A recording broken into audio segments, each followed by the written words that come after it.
জুবিনক লৈ ভিডিঅ' বনোৱাৰ কাৰণে এজনে মোক হুমকি দিছে আৰু কোনে দিছে কি কথা কৈ আছো। ঘৰৰ পৰা অলপ আঁতৰলৈ আহিছোঁ আৰু মই য'ৰ পৰা ভিডিঅ' বনাওঁ তাত ভিডিঅ' বনাইহে মোৰ ভাল লাগে, গতিকে আহি লৈছোঁ ওপৰলৈ। উঠি অহা নৱপ্ৰজন্মই জুবিনৰ ভক্ত বুলি গম পাওঁ, কিন্তু তাতে মানে কিছুমান কথা নোকোৱাকৈ থাকিব নোৱাৰোঁ আৰু সেইটো কাৰণেহে কওঁ। আৰু মই যিটো কওঁ সেইটো বেয়া পাবলগীয়া নহয়, যিটো হয় সেইটোহে মই কওঁ। স্বাগতম জনাইছোঁ সকলোকে মোৰ অন্য এটি নতুন ভিডিঅ'ৰ মাজলৈ। আৰু আজি ভিডিঅ'টো দেখিছানে, মই ৰৈ পেলাই ভিডিঅ' বনোৱা নাই, খোজকাঢ়ি আহি আছোঁ। আৰু এতিয়া আহোঁ আচল কথাটোৰ মাজলৈ দেই। কালি দুপৰীয়া এজন যুৱকে মোক ফোন কৰিছিলে আৰু ফোন কৰি এটা কথাই কৈছে, আপুনি জুবিন দাক গালি পাৰি ভিডিঅ' নবনাব দেই। আৰু তেতিয়া মই ক'লোঁ, মইতো জুবিনক গালি পাৰি ভিডিঅ' বনোৱা নাই, কিন্তু তেওঁ ৰাজীৱ সদিয়া মৰোঁতে যিটো শব্দ চিনি নাপাওঁ বুলি কৈছিলে আৰু সেই সময়ত মোৰ খং উঠি পেলাই মই তেতিয়া অকণমান হেৰিকৈ কৈছিলোঁ, কিন্তু মদাহী বুলিহে কৈছিলোঁ, তাৰ বাদে মই বেলেগকৈ কোৱা নাই। আৰু যেতিয়া তেওঁ ভক্তসকলে জুবিনৰ যিবিলাক লগৰীয়া তেওঁলোকে মোক বেয়াকৈ কমেণ্ট কৰিছিলে জুবিনক তেনেকৈ কোৱাৰ কাৰণে, আৰু তাৰ পিছত আকৌ নেক্সটটোত মই অলপ বেয়াকৈ কোৱা হয় সেইটো কৈছোঁ। আৰু ল'ৰাজনক মই তেতিয়া চৰি কৈছোঁ আৰু ল'ৰাজনক মই ক'লোঁ, কিয়নো তুমি তেনেকৈ ক'লা, মানে মোক কিয় ফোন কৰিলা সুধিলোঁ। তেতিয়া ল'ৰাজনে ক'লে যে এসময়ত মোৰ যেতিয়া কষ্ট হৈছিলে, ৰাতি টোপনি নাহিছিলে, তেতিয়া মই জুবিন দাৰ গান শুনি পেলাই মই টোপনি মাৰিছিলোঁ। গতিকে আপুনি প্লিজ জুবিন দাক তেনেকৈ গালি নাপাৰিব, আৰু পাৰে যদি মানে জুবিনক মানে তেওঁ লগ কৰিব হেনো দেই। মই তেতিয়া কৈছোঁ, তুমি চিন্তা নকৰিবা, নিশ্চয় এদিন হ'লেও মানে জুবিনক লগ কৰাই দিমেই।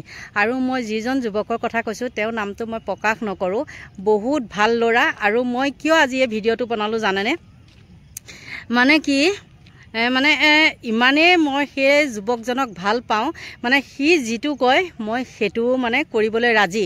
আৰু সি যদি কয় বোলে আপুনি জুবিন দাক ক্ষমা খোজক, মই জুবিনক মানে মই ক্ষমা খোজা মানুহ, কিন্তু মোৰ সেইখিনিলৈ মানে যোৱাগৈ নাই। মানে কৈছে আৰু নেক্সট টাইম আপুনি জুবিন দাক গালি পাৰি ভিডিঅ' নবনাব দেই। আগতেতো তেওঁ বহুত ভাল গান গাইছিলে নহয় জানো। মই কৈছোঁ হয়, তেওঁ যি জুবিনৰ যি গীত আছিল আগৰ, সেইবিলাকত কি হৈছে, মই ইনষ্টাগ্ৰাম হওক বা ফেচবুক হওক বা ইউটিউবত হওক শ্বৰ্ট ভিডিঅ'বিলাকো মই বনাইছোঁ, নবনোৱাকৈ থকা নাই। কিন্তু আপোনালোকে নিজে কওকচোন, সেই আগৰ জুবিনজন বাৰু জুবিন হৈ আছেনে? কিন্তু তেওঁক বেছিকৈ বেয়া কৰিছে কোনে জানেনে? তেওঁ লগ বন্ধুসকলে বেয়া কৰিছে। ইমানো তেওঁ বেয়া নাছিলে, কিন্তু তেওঁ নক'বলগীয়া কথা আচলতে মালৰ নিচাতে কৈ দিয়ে, আৰু সেইটো কাৰণেহে মানে কিছুমান মানুহৰ মনত মানে তেওঁ হেৰি হৈছে, মানে বেয়া ভাৱ এটা মানে জন্মিছে আৰু মদাহী চদাহী বুলি কয়। গতিকে মই সেই যুৱকজনৰ ওচৰত মানে চৰি কৈছোঁ দেই, যুৱকজনৰ ওচৰতহে কৈছোঁ মই, আৰু বেলেগৰ ওচৰত সেই মদাহী ভক্তসকলৰ ওচৰত মই ক'বলৈ যোৱা নাই। গতিকে বহুত মোৰ দুখ লাগিলে সেই ল'ৰাজনে মানে তেনেকৈ যেতিয়া কৈছে। মোৰো সঁচাকৈ সেই কথাটো মনত পৰি পৰি এতিয়া সন্ধিয়া হৈছে জানানে, মই ভিডিঅ'টো মই বনাই থৈছোঁ কালিলৈ কাৰণে। গতিকে বেয়াও লাগিছে। আৰু জুবিনক এটাই অনুৰোধ কৰোঁ, তেওঁ পত্নীগৰাকীও কি বা নাজানো, আৰু তেওঁক অলপ আঁতৰাই ৰাখিব লাগে নহয়নে বাৰু, যাতে এতিয়া বিহু আহি গ'ল নহয় জানো, বিহু সময়ত অন্ততঃ তেওঁক চকুৰ আগত ৰাখক আৰু চাওক। মানে ইমান আৰু মদাহী হ'লেও ভাল নালাগে ন, মদ চদ খাই আবুল তাবুল বকি দিয়ে, নক'বলগীয়া কথা কিছুমান কৈ দিয়ে, কোনটো সময়ত কি কথাটো ক'ব লাগে সেইটো মানে নাচায়। নোচোৱাৰ কাৰণে তেওঁ এইবিলাক মানে কি বুলি কয়, অলাগতিয়ালৰ নিচিনা হেৰি হৈ গৈছে মানুহৰ মাজৰ পৰা। আৰু উঠি অহা যুৱচামেতো বাৰু তেওঁক বেয়া নাপায়, গম পাওঁ, কমেণ্টতে গম পাওঁ ন। আৰু কিছুমানে ভাল কমেণ্ট কৰে আৰু কিছুমানে এনেকুৱা ফটুৱা কিছুমান কমেণ্ট কৰে নহয়, আৰু তেতিয়াই মোক খং উঠি পেলাই মানে ময়ো উল্টা পুল্টা বনাই দিওঁ। গতিকে এইটোৱে, আৰু বেছিকৈ ক'বলৈ নাযাওঁ। মানে জুবিনৰো সুস্বাস্থ্য মই কামনা কৰিছোঁ, ভাল হওক, যিয়ে নহওক এতিয়া বয়স হৈছে ন, বয়স হ'লেতো মানুহৰ অলপ ইফাল সিফাল হয়। গতিকে এইটো সময়ত যদি অলপ তেওঁ মানে কণ্ট্ৰলত থাকে, তেতিয়াহ'লে তেওঁ আৰু মানে আগৰ দৰে সুন্দৰকৈ গান গাব পাৰিব বুলি ভাবোঁ। কিন্তু সেই জুবিন এতিয়া জুবিন হৈ থকা নাই, বেয়া লাগিছে। আৰু যুৱকজনে কৈছে যে, এইখিনিতে কওঁ দেই, সেই যুৱকজনে কৈছে সোনকালে বোলে তেওঁ জুবিনক লগ কৰিব। মই কৈছোঁ ঠিকে আছে দেই, জুবিনক যদি লগ কৰিবলৈ যোৱা ময়ো যাম বাৰু।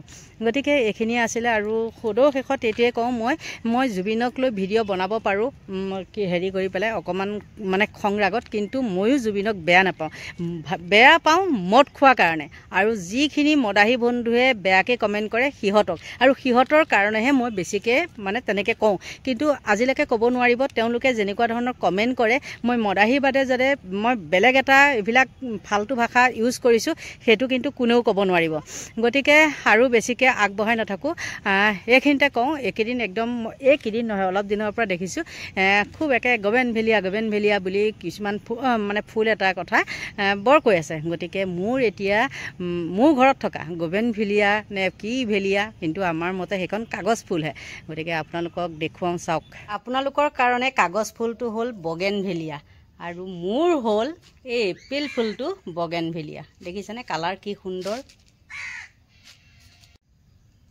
এইটো এটা বগেনভেলিয়া চাওক আমাৰ বগেনভেলিয়া কিমান ফুলি আছে দেখিছেনে নাই মোৰ এইজোপা বগেনভেলিয়াৰ লগতে এইজোপা দেখিছে কি সুন্দৰ ফুল ৰুই থৈছোঁ চাওকচোন কি ধুনীয়া লাগিছে দেখিছেনে পাতটো দেখিছে এতিয়া আছলি বগেনভেলিয়াজোপা দেখাম দেই এইজোপা হ'ল মোৰ আছলি বগেনভেলিয়া চাওক ক'লৈকে গৈছে দেখাম দেই সেই ওপৰলৈকে ফুৰিছে দেখিছেনে আৰু এইফালে গেটত এয়া আৰু গেটখনত লাগি মানে বহুতখিনি ফুল সৰি গৈছে চাওক আমি এইজোপা সৰুৰে পৰাই কওঁ যে আমি কাগজ ফুল আৰু এতিয়াহে নাৰ্চাৰীবিলাকৰ মানে যিবিলাকে নাৰ্চাৰী খুলিছে তেওঁলোকে কয় বগেনভেলিয়া আৰু এইটো হ'ল বগেনভেলিয়া পোৱালি দেই এইটো হ'ল বগেনভেলিয়া পোৱালি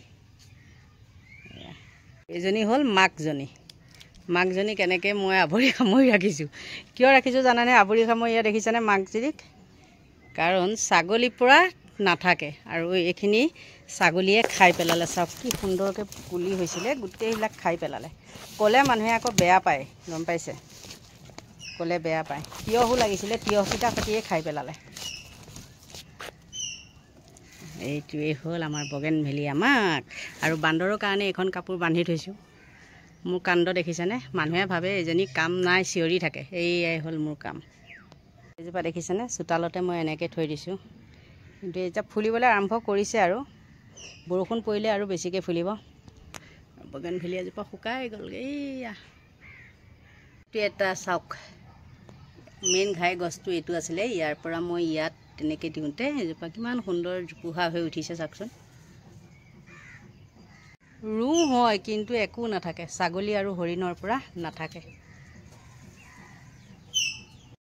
নিশ্চয় দেখিলে নহয়নে আৰু সেইটোকে কৈছোঁ মানে কি জানেনে মোৰ গবেনভেলিয়াবিলাক দেখিছে আৰু বহুতে কয় আপোনাৰ কাম নাই কিন্তু কাম থাকেনে নাথাকে মইহে জানো ন আৰু আচলতে ভিডিঅ'টো বনোৱাৰ মূল উদ্দেশ্য হ'ল সেই যুৱকজনে কাৰণ যুৱকজনৰ কথামতে মানে মই ভিডিঅ'টো বনালোঁ আৰু সি বনাবলৈ কোৱা নাই কিন্তু মইহে বনালোঁ ভাল লাগিছে সি তেনেকৈ কোৱাৰ কাৰণে আৰু মই কিন্তু সঁচা কথা কৈছোঁ দেই মই আৰু জুবিনৰ হৈ পেলাই মানে সেই যুৱকজনৰ কাৰণেহে তেনেকৈ মদাহী বুলিও মই নকওঁ ইমানেই ক'লোঁ মই একদম কথা দিছোঁ মই মদাহী বুলিও নকওঁ অকল সেই যুৱকজনৰ কাৰণে গতিকে সকলোকে ভগৱানে ভালে কুশলে ৰাখক তাকেই কামনা কৰিছোঁ আৰু মোৰ সৰু ভিডিঅ'টো ইমানতে সামৰণি মাৰিছোঁ বাই বাই